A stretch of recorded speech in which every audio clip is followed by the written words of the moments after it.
एक बार भगवान विष्णु जी शेषनाग पर बैठे बैठे बोर हो गए और उन्होंने धरती पर घूमने का विचार मनमय किया। वैसे भी कई साल बीत गए थे, धरती पर आए और वह अपनी यात्रा की तैयारी में लग गए। स्वामी को तैयार होता देखकर लक्ष्मी माँ ने पूछा, आज सुबह सुबह कहाँ जाने की तैयारी हो रही है? विष्णु जी ने कहा, हे लक्ष्मी, मैं धरती लोक पर घूमने जा रहा हूँ। तो कुछ सोचकर लक्ष्मी माँ ने कहा, हे देव, क्या मैं भी आपके साथ चल सकती हूँ? भगवान विष्णु ने 2 पल सोचा, फिर कहा, एक शर्त पर। तुम मेरे साथ चल सकती हो।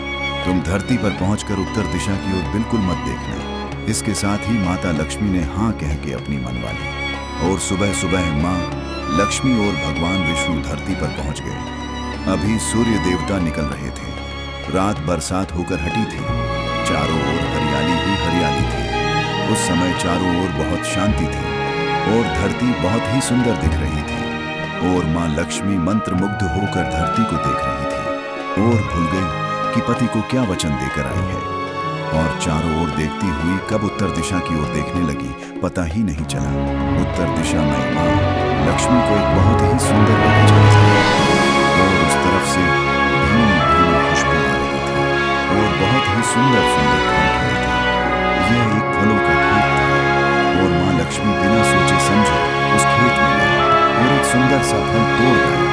लेकिन यह क्या, जब माँ लक्ष्मी भगवान विष्णु के पास वापस आई तो भगवान विष्णु की आंखों में आंसू थे और भगवान विष्णु ने माँ लक्ष्मी को कहा कि कभी भी किसी से बिना पूछे उसका कुछ भी नहीं लेना चाहिए और साथ ही अपना वचन भी याद दिलाया। माँ लक्ष्मी को अपनी भूल का पता चला तो उन्होंने भगवान विष्णु से इस भूल की माफी मांगी।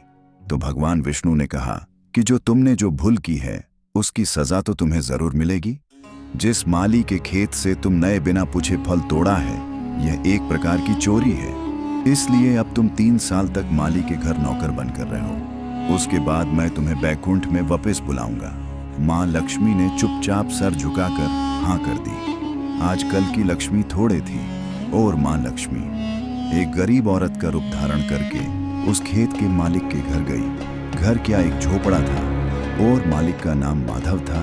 माधव की बीवी, 2 बेटे और 3 बेटियां थीं। सभी उस छोटे से खेत में काम करके किसी तरह से गुजारा करते थे। माँ लक्ष्मी जब एक साधारण और गरीब औरत बनकर जब माधव के झोपड़े पर गई तो माधव ने पूछा, बहन तुम कौन हो और इस समय तुम्हें क्या चाहिए? तब माँ लक्ष्मी ने कहा, मैं एक गरीब औरत हूँ, मेरी देखभाल करने वाला कोई नहीं। मैंने कई दिनों से खाना भी नहीं खाया। मुझे कोई भी काम दे दो, साथ में मैं तुम्हारे घर का काम भी कर दिया करूँगी। बस मुझे अपने घर मैं एक कोने में आसरा दे दो। माधव बहुत ही अच्छे दिल का मालिक था। उसे दया आ गई, लेकिन उसने कहा, बहन मैं तो बहुत ही गरीब हूँ। मेरी कमाई से मेरे घर का खर्च मुश्किल से चलता है, लेकिन अगर मेरी 3 की जगह 4 बेटियाँ होती तो अगर तुम मेरी बेटी बनकर जैसा रूखा सूखा हम खाते हैं उसमें खुश रह सकती हो तो बेटी अंदर आ जाओ। माधव ने माँ लक्ष्मी को अपने झोपड़े में शरण दे दी और माँ लक्ष्मी 3 साल उस माधव के घर पर नौकरानी बनकर रही। जिस दिन माँ लक्ष्मी माधव के घर आई थी उससे दूसरे दिन ही माधव को इतनी आमदनी हुई फलों से कि शाम को एक गाय खरीद ली। फिर धीरे धीरे माधव ने काफी जमीन खरीद ली और सबने अच्छे अच्छे कपड़े भी बनवा लिए और फिर एक बड़ा पक्का घर भी बनवा लिया। बेटियों और बीबी ने गहने भी बनवा लिए और अब मकान भी बहुत बड़ा बनवा लिया था। माधव हमेशा सोचता था कि मुझे यह सब इस महिला के आने के बाद मिला है। इस बेटी के रूप में मेरी किस्मत आ गई है मेरी। और अब 2 से 5 साल बीत गए थे, लेकिन माँ लक्ष्मी अब भी घर में और खेत में काम करती थी। एक दिन माधव जब अपने खेतों से काम खत्म करके घर आया तो उसने अपने घर के सामने द्वार पर एक देवी स्वरूप गहनों से लदी एक औरत को देखा। ध्यान से देखकर पहचान गया, अरे यह तो मेरी मुंह बोली चौथी बेटी यानी वही औरत है, और पहचान गया कि यह तो माँ लक्ष्मी है। अब तक माधव का पूरा परिवार बाहर आ गया था और सब हैरान होकर माँ लक्ष्मी को देख रहे थे। माधव बोला, है माँ, हमें माफ कर। हमने तेरे से अनजाने में ही घर और खेत में काम करवाया है माँ।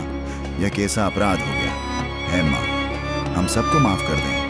अब माँ लक्ष्मी मुस्कुराई और बोली, है माधव, तुम बहुत ही अच्छे और दयालु व्यक्ति हो। तुमने मुझे अपनी बेटी की तरह से रखा, अपने परिवार के सदस्य की तरह से। इसके बदले मैं तुम्हें वरदान देती हूँ कि तुम्हारे पास कभी भी खुशियों की और धन की कमी नहीं रहेगी। तुम्हें सारे सुख मिलेंगे जिसकी तुम